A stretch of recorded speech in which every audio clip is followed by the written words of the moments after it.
तुमचे स्वभाव कसे आहेत एकमेकांचे सांगा, म्हणजे तुम्ही यांचे सांगा, ताई यांचे सांगतील, तुम्ही त्यांचे सांगा, असे आपण स्वभाव एकमेकांचे सांगूया. कोण सांगेल पहिला स्वभाव? स्वभाव म्हणजे ना, म्हणजे दानशूर, एकदम दानशूर. ते आहे. इतकी दानशूर ना आता म्हणजे करण्यासारखीच ऑलमोस्ट ऍक्च्युली. आणि खूप काय म्हणतात सोबर स्वभाव, एकदम मदत करणारी आहे सगळ्यांना, आणि जेव्हा जेव्हा गरज लागली तेव्हा ते उभी राहणारी. हो, प्रत्येक वेळेस. म्हणजे आमच्यावरती तर लहान असताना अशी परिस्थिती होती की एक वेळ आमच्यावर अशी आली होती की आमचा बिझनेस लॉस मध्ये गेला होता. त्यामुळे फायनान्शियली आम्ही खूप कठीण परिस्थितीतनं वरती येत होतो.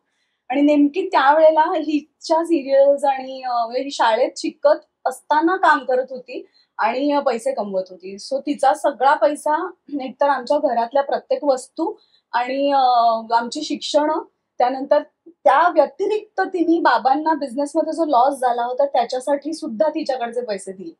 सो कर्ण जसा हा उत्तम उदाहरण दिलं त्यांनी, जसं कर्णाने स्वतःच अक्षरशः काय म्हणतात त्याला सगळं दान करून टाकलं, तसं तिने तिच्या बँकेमध्ये तिचं लग्न झालं 1 रुपया सुद्धा नव्हतं.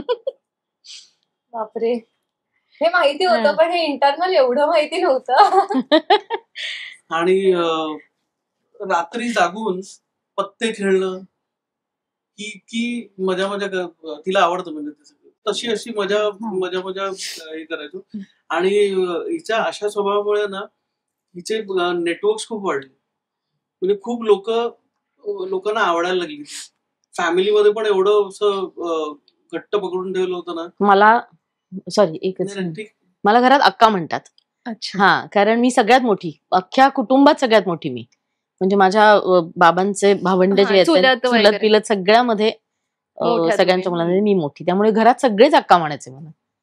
अक्का म्हणजे मोठी बहीण. हो, माझी आजी कर्नाटकची होती ना आमची, त्याच्यामुळे ते अक्का अण्णा हे सगळे आम्ही तिने सुरुवात केली, म्हणजे ही मोठी महिला अक्का म्हणायचं. ओके, मग ते ताई किंवा असं अक्का बोला तुम्ही. झालं बोलू ताई, तुम्ही यांच्याबद्दल लिस्ट आहे की म्हणजे तिच्याचकडनं सगळं शिकलो ना आम्ही. आता इंडस्ट्रीत मी कधीच काम केलं नव्हतं, तर हिच्यामुळे मला रेफरन्सेस मिळाले, ओळखी हिच्याचमुळे झाल्या. ती ज्या डिरेक्टरकडे काम करत होती त्यांच्याकडे आम्ही हिच्याबरोबर गेले होते, तेव्हा मला संधी मिळाली पहिल्यांदा काम करण्याची. तेव्हा बाबांनी पुढे मला प्रोत्साहन दिलं, नाही तू कर. माझ्यात जो कॉन्फिडन्स नव्हता तो त्यांनी डेव्हलप केला, पण सगळं हिच्यामुळेच. म्हणजे हिच्या पाठोपाठ मी तयार झाले. म्हणजे आतापर्यंतच्या अनेक गोष्टी आहेत ज्या काही गोष्टी मला सांगता येणार नाहीत, पण तिला बघून बघून मी खूप शिकले. कारण माझा स्वभाव पण मी जसं आधी सांगितलं की खूप मारामारी करत होते, खूप कॉम्प्लेक्स होता, किंवा इन्सिक्युरिटी होती. तर आईनी आणि हिने या दोघींनी मिळून मला चेंज केलं माझा स्वभाव. सो आता माझा स्वभाव साधारण हिच्यासारखा आहे, तरी मी प्रॅक्टिकल आहेच. हिच्यासारखी दुसऱ्यांचा विचार करणारी, खूप विचार करणारी मी नाहीये. माझा थोडा प्रॅक्टिकल स्वभाव आहे.